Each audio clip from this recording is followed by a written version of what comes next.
From Hillary? No, it wasn't. I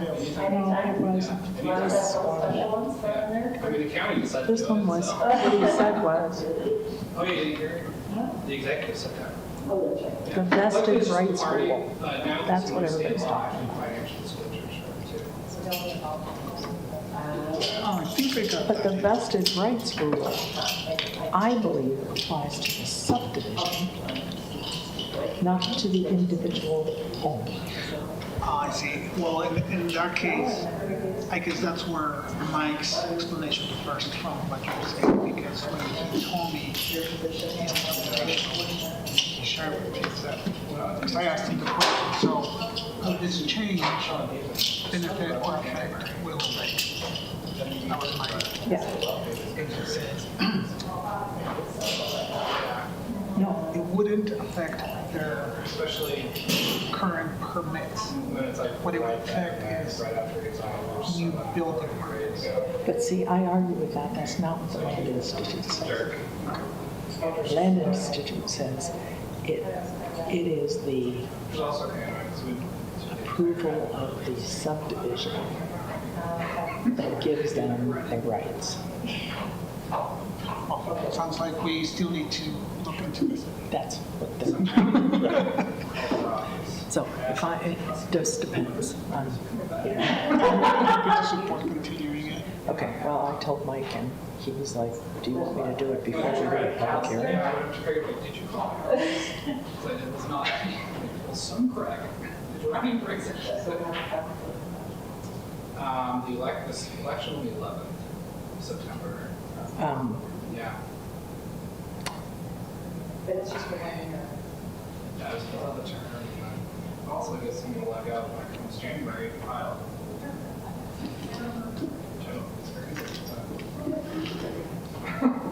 I know, we ignore that. You're so selfish.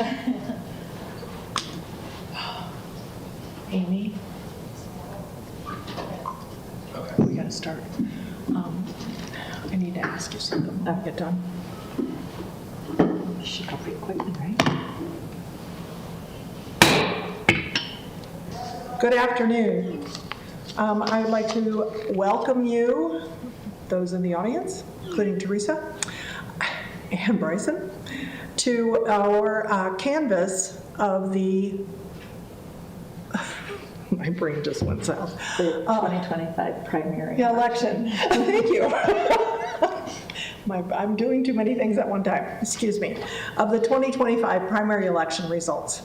I will turn the time over to Bryson, is that correct? It's Teresa. It's Teresa? Okay. Questions. All right. Sometimes we've had the county do this whole big presentation, so I wasn't sure. So, All Teresa. right. Okay, well, first I just want to say for those that maybe don't know, so we under an interlocal agreement with Cache County, we did an interlocal agreement with Cache County's clerk's office, and were responsible for administering the election. The clerks and city recorders of the county, we're responsible for candidate filing, posting notices, gathering financial disclosures and posting those, and election oversight, including being the main contact for the candidates. And I just want to thank Bryson and his staff. They are great to work with. And so everything, except for the power, had a small Except for the 30-minute power outage. little glitch, but they got it right back on, and they'll work on in the future, maybe remedying that problem. And also, I want to encourage candidates and the public to go, anyone to go out to the ballot center anytime, during election season, to watch the process, because if you haven't seen it, I know Jeannie's been out there, the mayor has been there. Yeah, I was out of town that whole week, so I didn't make it this time, but I have. But definitely go out there and see the process and watch how things are done, because it's I very- actually need to go back because it was sort of a little bit challenging the moment I was It's there. very different than last time. Yes, very different, and you'll be impressed with how well things are organized and how smoothly it all runs. Okay, so let's go to the report that Cache County provided. So go to the last page, and I'm just going to read so it's in the record of the results. Mark Anderson, 3,283 votes. Alana, 1,550. Louis Roseberry, 208. Jarrett Brodrero, 150. Matthew Paul Fatusi, 51.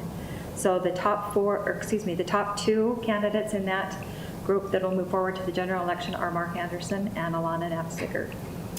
And then the city council, Ernesto Lopez, 2,500, and these have been updated since you maybe last saw them because of provisional ballots.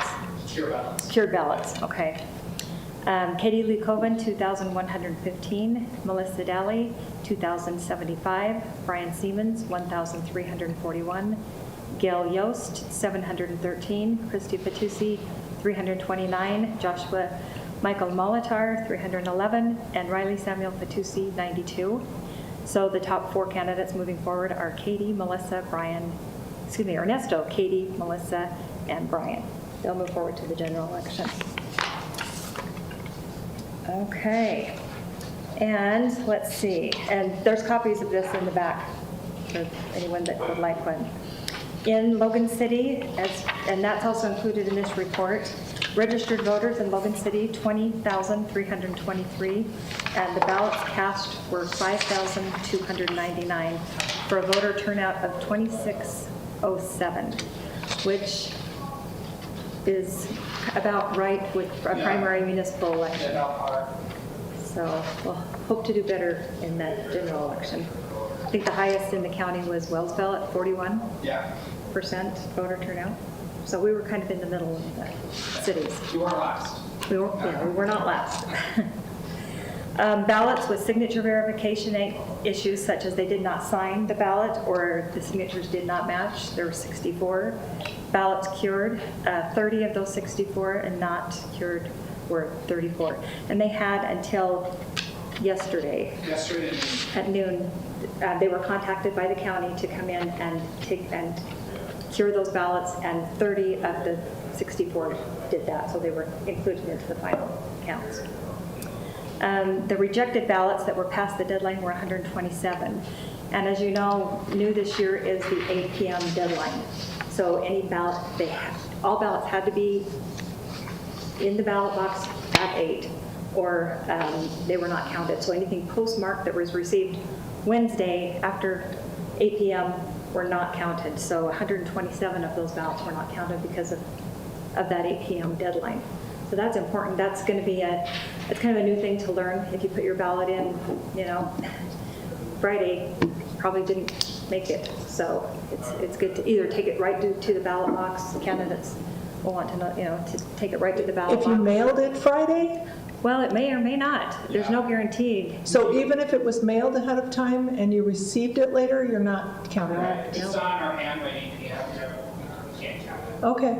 So that was my understanding too. It has to be mailed or it has to be received by the deadline. So they're coming in this November election. I usually tell people, like, if you don't mail it by Halloween, go by the drop box. Yeah, that's a good. Yeah, it's probably the best deadline. And we did some social media outreach on that. The county did, and we did as well, just to remind people. But it's just going to be a hard thing to get used to because that postmark has been. We've been doing that for years. So since mail-in ballots. So. Okay, provisional ballots. These are voters who were not registered or did not have correct ID and voted provisionally. There were 10, and counted of those 10 were 8. Rejected were 2, and I don't know the. Insufficient ID. A lot of them, okay. Just to fill out the provisional ballots. Provisional ballots also registration form. So, for example, if you don't put in your date of birth or your driver's license number, you can't open that. Okay. And then there's a lot of other statistics in this report that I'll let you know. I won't go through every single one of them. I think I've mentioned the ones that are required on the council needs, that's included in the code that we need to mention. Just some upcoming dates. September 11th, campaign finance reports are due for candidates that were eliminated in the primary election. October 14th, the ballots are mailed out for the general election. October 28th, campaign finance reports are due for those candidates that it will be in the general election, and November 4th is general election day. Can you, for the record, just say what happens if they do not submit their financial reports? There is a new state, it is due by 5 p.m. that day, the day that, The dates. the dates, yes. If it's not, there is a 24-hour grace period that is allowed. If it is not received by the following day at 5 p.m., the candidate is eliminated and may be charged a $50 fine. Okay. So it's, and they're just eliminated. So that's if all contact, if you've done it. Candidates probably got sick of me harassing them, saying, turn in your report. But I don't want anyone to be off the ballot, so. You just spend $0 for it to be Yes. reported. I know. $0, yes. So if somebody was eliminated, And she was on top of it. they need to complete that report by the 11th. Are they also potentially subject to the fine if they don't complete And- that report? It- Just for those who were eliminated from the Yeah. primary? There's really no, I've asked the Lieutenant Governor's office on that.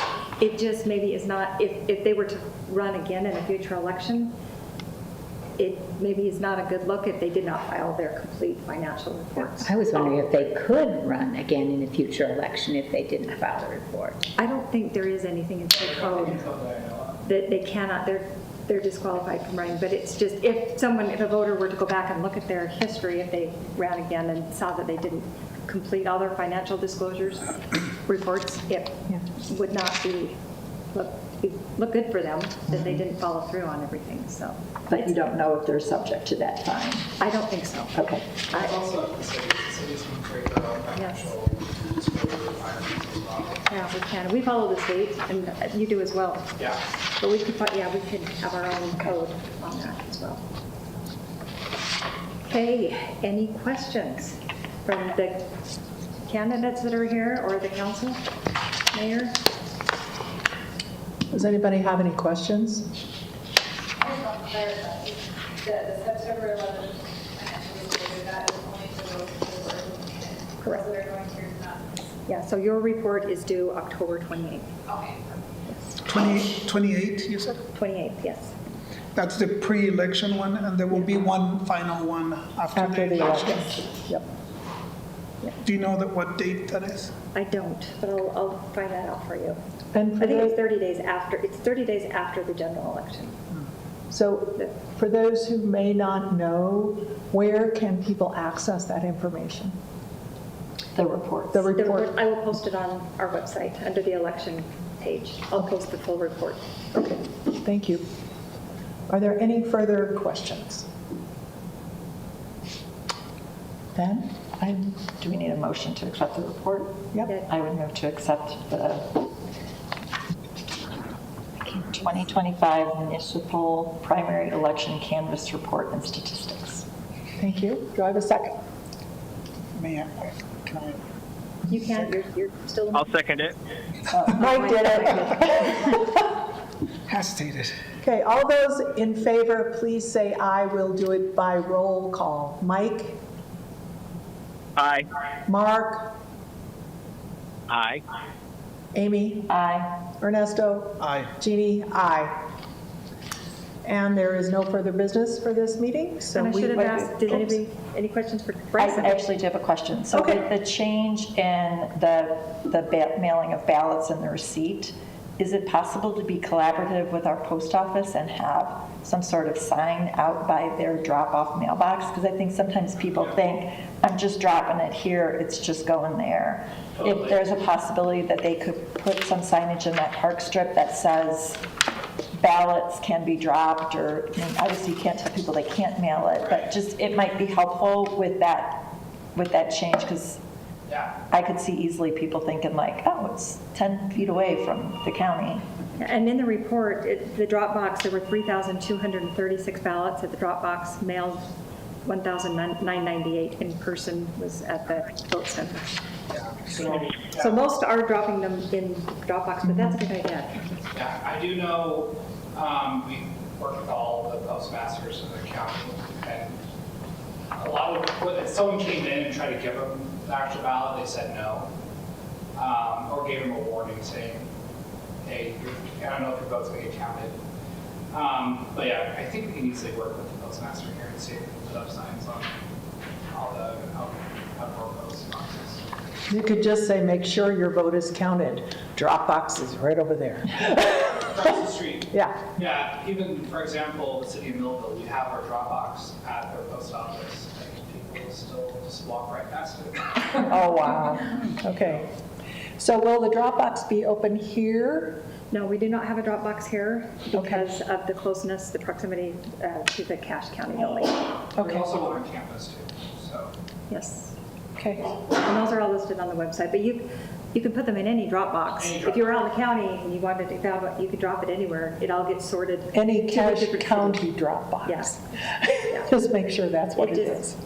They all get, a lot of people come into Logan from other cities and they can all go into the county box. Great. Any other questions? Has there ever been interest in maybe posting instructions in another language other than English? Our office hasn't received any requests, but we're totally open to it. There's nothing that we're say no to. And we create our own, we're responsible for our own ballot, so if we wanted to make it bilingual, we could, correct?